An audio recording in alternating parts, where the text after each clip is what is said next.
সহবাসের সময়কে দীর্ঘায়িত কিভাবে করা যায়, অর্থাৎ 2 মিনিট থেকে কিভাবে 10-15 মিনিট করা যায় সেই বিষয়ে আজকে কথা বলবো।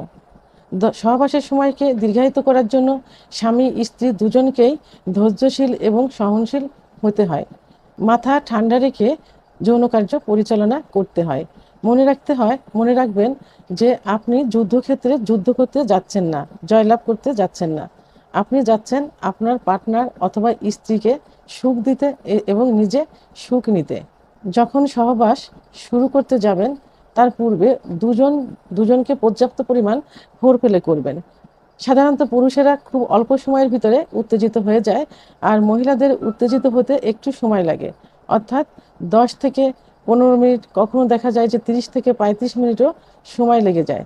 এই জন্য দুজনকে পর্যাপ্ত পরিমাণে ফোরপ্লে করবেন। যখন দেখবেন যে চরম উত্তেজিত হয়ে গেছেন, ঠিক সেই মুহূর্তেই যৌন কার্য শুরু করবেন।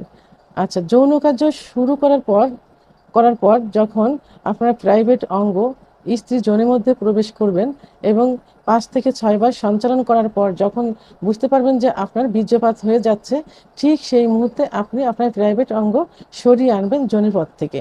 স্ত্রী যেন সেটা বুঝতে না পারে। তবে স্ত্রীকে উত্তেজিত অবস্থা থেকে সরিয়ে আনা যাবে না, তাকে পর্যাপ্ত পরিমাণে ফোরপ্লে করবেন। যেখানে যেখানে ফোরপ্লে করলে সে উত্তেজিত অবস্থায় থাকে, ঠিক সেখানেই ফোরপ্লে করবেন এবং কথা বলবেন, গল্প করবেন।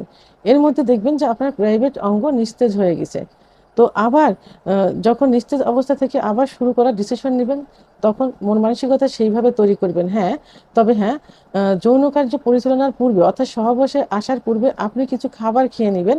যেমন 1 গ্লাস কুসুম গরম দুধ, একটা ডিম, একটা কলা, 2টা খেজুর, 2টা কাজু বাদাম, অন্তত সহবাসের 1 ঘন্টা আগে এইগুলো খেয়ে নেবেন। তাহলে আপনার এনার্জিটা বেড়ে যাবে। যখন দেখবেন যে আপনার ওঠানামা করতে করতে অর্থাৎ থেমে থেমে সহবাস করতে করতে যখন দেখবেন যে আপনার প্রাইভেট অঙ্গটা নিস্তেজ হয়ে গেছে, আপনি যখন আবার মন শুরু করবেন যে আবার শুরু করব, ঠিক আবার উত্তেজিত হয়ে যাবে। এই জন্য খাবারগুলো 1 ঘন্টা আগেই খেয়ে নেবেন। তো যখন প্রাইভেট আবার যৌন কার্য পরিচালনা করবেন, তখন আবার সেইভাবে নিজেকে প্রস্তুত করে যৌন কার্য শুরু করবেন। আবার 5 থেকে 6 বার সঞ্চালন করার পর যখন আবার বীর্যপাত হওয়ার সম্ভাবনা হবে, ঠিক তখন আবার এইভাবে বের করে ফেলবেন। স্ত্রীকেও সেভাবে ফোরপ্লে করতে থাকবেন। এভাবে পর্যায়ক্রমে কয়েকবার করলে দেখা যাবে যে 10 থেকে 15 মিনিট আপনি হাতে সময় পেয়ে যাবেন। আচ্ছা, এটার জন্য আরেকটা পদ্ধতি অবলম্বন করা যায়, অর্থাৎ প্রাইভেট অঙ্গ অত্যন্ত সেন্সিটিভ। যেখানে স্ত্রীর যোনির মধ্যে যে স্পট জায়গা থাকে, ওর স্পর্শ পেলেই এটা উত্থান হয় এবং কয়েকবার সঞ্চালন করলেই বীর্যপাত হয়ে যাওয়ার সম্ভাবনা হয়ে যায়। এই জন্য অ্যানেস্থেটিক জাতীয় কিছু ব্যবহার করবেন। এর মধ্যে যেমন কন্ডমটা কিন্তু রাবার জাতীয়। এটা ব্যবহার করলে সহজেই প্রাইভেট অঙ্গের স্কিনে কিন্তু ওইভাবে স্পর্শ হবে না, অর্থাৎ একটু দেরিতেই আপনার বীর্যপাত হবে। আবার আপনি এটাও করতে পারেন, অ্যানেস্থেটিক জাতীয় ভ্যাসলিন অথবা জেলি ব্যবহার করতে পারেন। যেমন আমরা শীতের সময় যে ভ্যাসলিনটা ব্যবহার করি, এটা কিন্তু অনেকটাই অ্যানেস্থেটিক জাতীয়, অর্থাৎ অবশ ধরনের। এই ভ্যাসলিনটা আপনি ব্যবহার করতে পারেন। এটা প্রাইভেট অঙ্গের আঘাত আঘাত থেকে অর্থাৎ অগ্রভাগ থেকে মাঝপথ পর্যন্ত ব্যবহার করবেন এবং যৌন মিলনে যাবার পূর্বে একটু ধুয়ে নিতে পারেন। যদি একটু চুলকায় তাহলে অবশ্যই অ্যালার্জি জাতীয় একটা ওষুধ খেয়ে নিতে পারেন। তো তাহলে দেখা গেল কি যে আপনি অ্যানেস্থেটিক জাতীয় জেলি অথবা ভ্যাসলিন, কন্ডোম ব্যবহার করেও দীর্ঘ সময় যৌন কার্য পরিচালনা করতে পারেন।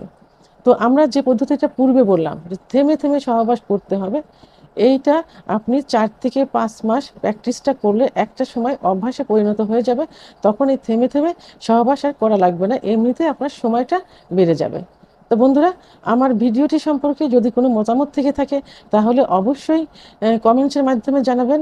আর ভিডিওটি ভালো লাগলে লাইক, কমেন্ট, সাবস্ক্রাইব করে আমার সঙ্গে থাকুন। আল্লাহ হাফেজ।